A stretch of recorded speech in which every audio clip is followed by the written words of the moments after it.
자동차 컨텐츠로 밥 벌어먹고 살아야 되는 채널 카바의 권혁지 PD입니다. 네, 제가 목소리가 작죠. 네, 그거는 사람이 많은 장소란 얘기입니다. 쪽팔려서 그런데 지금 신라 호텔이고요. 오늘은 바로 3세대 포르쉐 파나메라 론칭 행사장이에요. 일단은 색상이 강렬하지 않습니까? 성난 개구리. 이번 파나메라의 특징이라고 하면요, 2세대와 비교해서 막 크기가 커졌다거나 그렇지는 않습니다. 전장이라든가 전폭에 있어서 한 2mm 정도 차이가 나고요. 전고가 살짝 낮아진 정도. 그래서 이 포르쉐 디자인은 헤리티지 자체가 워낙에 분명한 차량이기 때문에 사실 겉에서 봤을 때는 2세대와 3세대가 어떤 것이 다르지? 라고 생각을 하실 수도 있는데, 성능에 있어서 상당히 비약적인 변화가 이루어졌고요. 특히 전동화 파워트레인이 추가된 플러그인 하이브리드 모델의 성능이 대폭 향상됐습니다. 그 중에서도 전기 모터의 출력이 대폭 늘어났고요. 이 전기 배터리도 상당히 용량이 큰 것이 들어갔습니다. 그래서 이번 모델 같은 경우에는 그냥 일반적인 내연기관 모델보다는 플러그인 하이브리드 모델을 조금 더 밀어주는 듯한 그런 마케팅을 볼 수가 있는데, 참고로 여기 세워져 있는 모델도 PHEV 모델 기반의 터보입니다. 그래서 이 차량의 가격이 3억이 조금 넘어가요. 3억 900만 원 정도. 일단은 디자인적으로 봤을 때 라이트 부분이 포르쉐가 점점 원에서 네모난 형태로 가고 있습니다. 그러면서 이 안에 4개 LED가 딱딱딱딱 박혀져 있는 이 모습 보실 수 있죠.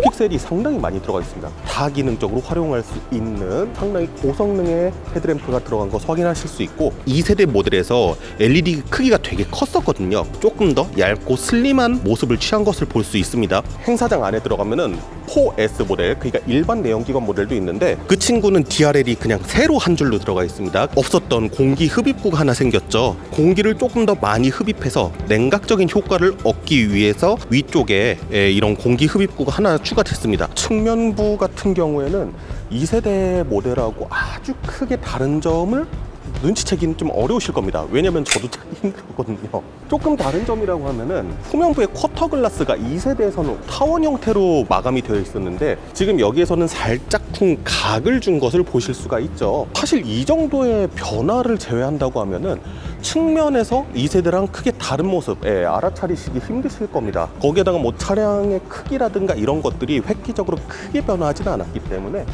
더더군다나 조금 그런 느낌이 있다. 그런데 전 이거 행사장에서 봤다가 놀랐어요. 27535에 21인치짜리 휠인데 그 안에 브레이크 캘리퍼가 가득 차 있습니다. 카본 세라믹 브레이크로 보이는데, 와, 이 크기가 장난이 아닙니다. 참고로 이 터보 하이브리드가 4리터 V8 엔진 쓰고요. 190마력의 전기 모터, 제가 전기 모터 출력 더 커졌다 그랬죠. 시스템 총 출력이 680마력에 최대 토크가 94.9kg 포스미터입니다. 저만한 브레이크가 달릴만 하죠. 후면부로 보시게 되면은 테일램프가 하나로 쭉 이어져 있는 거, 일자 형태로 이어져 있는 거 보실 수 있죠. 최근에 까이엔 부분 변경에서 볼 수 있었는데, 최신의 포르쉐 디자인 기법을 사용한 것을 볼 수가 있고요. 이 하이브리드 터보인데 뒤에는 터보 레터링만 간단하게 있는 거 보실 수 있죠. 터보 모델 같은 경우에는 뒤에 디퓨저가 이렇게 달려져 있는 모습 보실 수 있습니다. 공기 역학을 위한 디퓨저라기보다는 조금 디자인에 가까운 핀이 상당히 짧습니다. 3세대 모델 같은 경우에는 트렁크 밑에 파팅 라인 쪽에서 조금 떨어져서 이렇게 선을 하나 넣어서 안쪽으로 마무리되는 디자인을 채택을 했는데요. 이게 들어감으로 인해서 전체적으로 전폭이 조금 더 넓어 보이는 듯한 인상을 가져다 주기도 합니다. 그러면서도 이렇게 꺾여져 있는 라인은 마치 고성능 차량에서 조금 많이 쓰이는 디테일이다 보니까 나 고성능 차량이다, 이런 것을 대표하는 모습을 가져가기도 하고요. 가변식 리어 윙 역시 속도가 올라가면은 2세대 파나메라에서도 봤었던 날개처럼 열리는 거 있죠? 그것이 적용되어 있습니다. 인테리어를 잠깐 보시게 되면요, 스티어링 휠 왼쪽에 스타트 스탑 버튼이 있는 거 포르쉐의 역사 그대로 가져가고 있고요. 기어 노브 같은 경우가 까이엔하고 타이칸에서 봤었던 위치, 계기판 오른쪽으로 기어 노브가 옮겨져 오면서 센터 콘솔의 공간 활용도가 훨씬 높아졌습니다. 원래 2세대 파나메라 같은 경우에는 이 컵홀더도 가로로 되게 어중뛰게 설치되어 있었잖아요. 터치식 공조 패널도 들어가 있는 거 확인하실 수 있고요. 스마트폰 무선 충전 공간을 비롯해서 상당히 활용도가 높아진 것을 확인할 수 있습니다. 그리고 에어벤트 같은 경우에는요, 제가 직접적으로 조작할 수 있는 레버나 이런 것들은 마련 안 되어 있어요. 이 운전석 쪽 가쪽에 있는 에어벤트도 마찬가지입니다. 타이칸처럼 터치 패널을 통해서 공조의 방향을 조절하는 그 기능이 들어간 거 아닐까 예상이 되고요. 까이엔과 마찬가지로 조수석에서 볼 수 있는 있는 디스플레이가 별도로 달려져 있습니다. 조수석에 앉아있는 상태에서는 잘 보이는데 좀만 측면으로 가도 안 보입니다. 벤츠에서도 이 기술을 쓰는데 이게 저는 조금 더 자연스러운 것 같아요.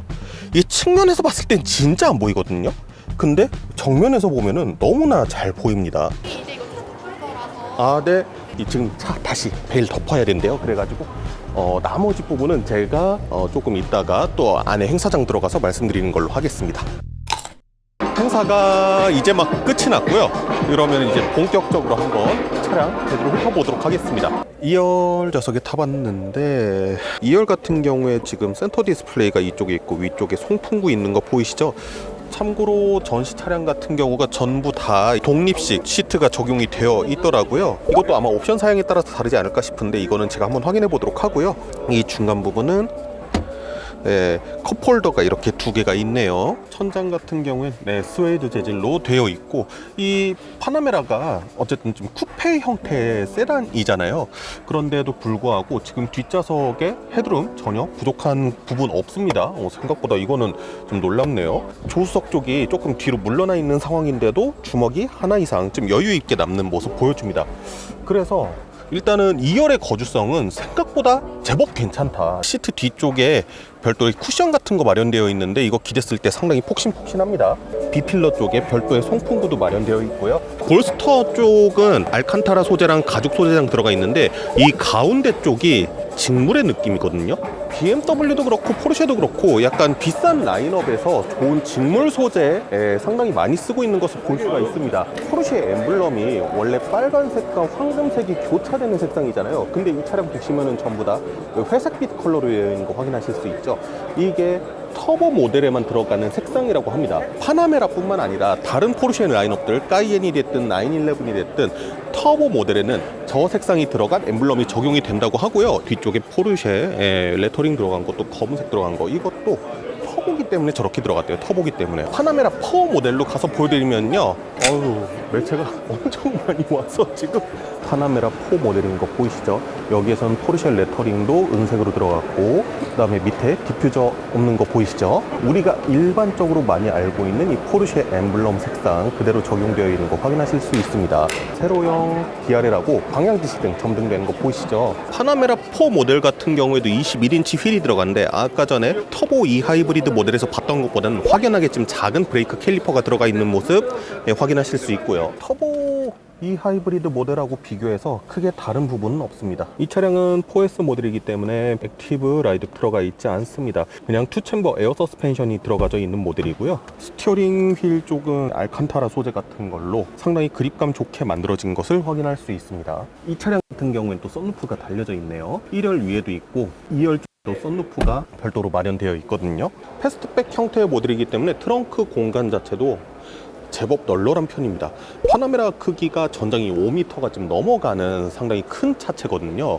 방금 전에 안 건데 터보 2 하이브리드 같은 경우에는 날개 형식으로 열린다고 했잖아요. 열려서 양옆으로 쭉 퍼지는 느낌이었는데 파나메라 4는 그냥 이렇게 통으로 열리는 시스템이네요. 확실히 자본주의에서는 돈을 써야지 더 행복함을 맛볼 수 있다. 익스테리어랑 인테리어에 대해서는 이 정도 설명을 드릴 수밖에 없을 것 같아요. 사람이 너무 많아. 성능에 대한 부분을 말씀드려야 되겠죠. 우선 국내에 먼저 들어오는 모델은 여기 있는 파나메라 4 모델입니다. 이게 5월 달부터 국내 고객분들께 인도가 될 예정이라고 하는데요. V6 2.9리터 엔진이 들어가요. 2세대 파나메라와 동일한 파워트레인을 가지고 있습니다. 그런데 엔진의 출력하고 최대 토크가 조금 늘어났습니다. 포르쉐의 PDK 8단 변속기 들어갔고 4륜구동 모델인 것도 기존과 동일한데 최고 출력이 24마력, 최대 토크가 5.1kg 포스미터 올랐다. 어쨌든 내연기관의 시대가 점점 저물어가고 있는데 그럼에도 불구하고 내연기관의 출력을 좀 끌어올리는 작업을 했다, 업그레이드를 했다는 부분이 있고, 말씀드렸지만 내연기관 시대가 좀씩 저물고 있기 때문에 사실 이번 파나메라에서도 제일 신경을 많이 썼다고 느껴지는 거는 전동화예요. 2세대 파나메라의 PHEV 모델 같은 경우에는 배터리의 용량이 17.9kW씩게 들어갔고 모터의 최고 출력이 136마력이었습니다. 그런데 3세대에 와서요, 일단 모터의 최고 출력은 190마력으로 훨씬 뛰어오른 걸 볼 수 있고요. 배터리의 용량 같은 경우에도 25.9kWh로 확 늘어났습니다.